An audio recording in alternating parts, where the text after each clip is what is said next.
अंतःकरणाचे परिवर्तन आणि अध्यात्माची पहाट फुलवणारे आपल्या हक्काचे यशवंत प्रसाद न्यूज.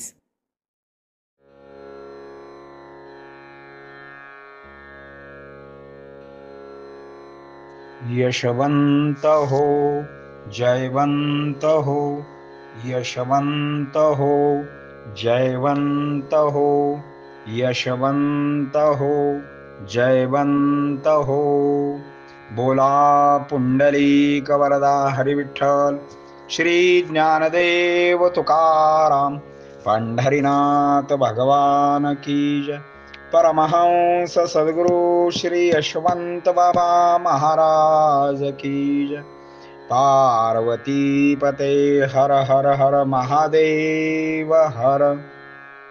सज्जन हो, आज 29 ऑगस्ट. आजच्यासाठी सद्गुरु यशवंत बाबा यांचे सुवचन म्हणजे पहाटे 3 वाजता उठावे तेव्हा देव गावतो. भाग 1.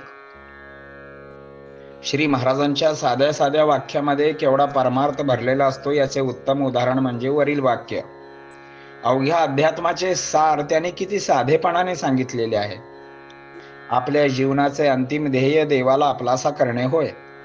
ते ध्येय तुम्ही कसे प्राप्त करू शकाल, त्यासाठी उद्गारलेले वरील वाक्य म्हणजे साधकांच्या दृष्टीने गीतेचे सार आहे. श्री महाराजांनी आपली कर्मभूमी ग्रामीण भागात निवडली.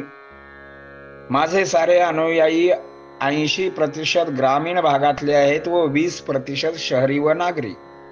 याचाही विचार करून महाराजांनी वरील वाक्य उद्गारलेले आहे.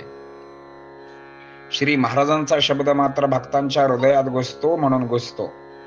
मात्र त्या वाक्यावर जर आपण चिंतन केले तरच त्या वाक्यातील अर्थ आपणाला कळेल, अन्यथा ते वाक्य आपल्या डोक्यावरून जाईल.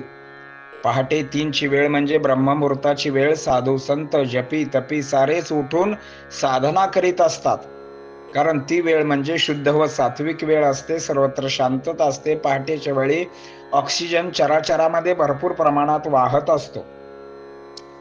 चित्तात चैतन्य असते, तसे निसर्गातही चैतन्य असते. देव सापडण्या अगोदर काही चांगल्या गोष्टी आपल्या जन्मात घडत असतात. त्यातील पहिली गोष्ट म्हणजे ग्रहपीडा. आकाशातील ग्रह अनुकूल होतात. आपण गुरु मार्गात असाल तर गुरु सांगतील त्याप्रमाणे ग्रहांची रचना होत असते. त्याचबरोबर लक्ष्मीचे आगमन व्हायला सुरुवात होते. ती आजवर रुसून राहिलेली तीच आज प्रसन्न होते. आपल्या गृहामध्ये पैसा कितीही हो पुरत नाही, मात्र लक्ष्मीचे आगमन झाल्यानंतर पैशाला काय तोटा. अर्थात पैसा वेगळा, लक्ष्मी वेगळी. पैशापेक्षा लक्ष्मी श्रेष्ठ, लक्ष्मीपेक्षा भक्ती. म्हणून पहाटे उठावे. सर्वसाधारणपणे 3 ते 5:30 पर्यंतचा ब्रह्ममुहूर्त असतो. अगदी शास्त्रशुद्ध पाहावे तर सूर्योदयापूर्वी 92 मिनिटे हा ब्रह्ममुहूर्त गणलेला आहे. या ब्रह्ममुहूर्तावर उठण्याची सवय एक उत्तम सवय होय. ज्यावेळी आपण प्रभू कृपेने या मुहूर्तावर उठतो तर समजावे आपले भाग्य फळाला येणार आहे. यावेळी उठून तुम्ही साधनेला सुरुवात करू शकता. अर्थात आंघोळीचे बंधन आहेच असे नाही. उठल्याबरोबर करा ग्रहे वसती लक्ष्मी, करमध्ये तू सरस्वती, करमूले तू गोविंदम, प्रभाते करदर्शनम हा श्लोक म्हणत असताना आपल्या संपूर्ण तळहाताचे दर्शन बोटाच्या शेंड्यापासून तळ हात संपेपर्यंत घ्यावे. हातामध्ये सरस्वती असते. हाताच्या मुळामध्ये गोविंदाचे स्थान, कराच्या अग्रभागी लक्ष्मी. पहाटेचा दुसरा आणखी एक फायदा होतो. आपल्या ठाई असणारे दीर्घकाळाचे आजार बरे होण्यासाठी मार्ग निघत असतो. व्यक्तिमत्व विकासाच्या दृष्टीने ही तर वेळ उत्तम आहे. पूर्वीच्या काळी एक म्हण प्रचलित होती, लवकर निजे लवकर उठे तया संपत्ती आरोग्य भेटे. मात्र विचार करा, आपला ब्रह्ममुहूर्त सूर्योदयापूर्वी नसतोच.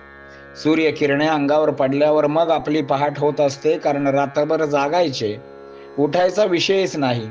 कारण पहाटे झोपायचे. पहाटेच्या काळामध्ये विचारांची गुंतावळ कमी असते, त्यामुळे मन एकाग्र होण्याला मदत होते.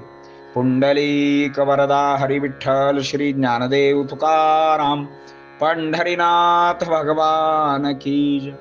परमहंस सद्गुरु श्री यशवंत बाबा महाराज की जय. पार्वती पते हर हर हर महादेव हर.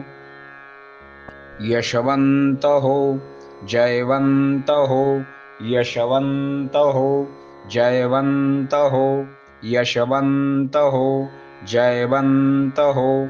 बोला पुंडलिक वरदा हरी विठ्ठल श्री ज्ञानदेव तुकाराम पंढरीनाथ भगवान की जय. परमहंस सद्गुरु श्री यशवंत बाबा महाराज की जय.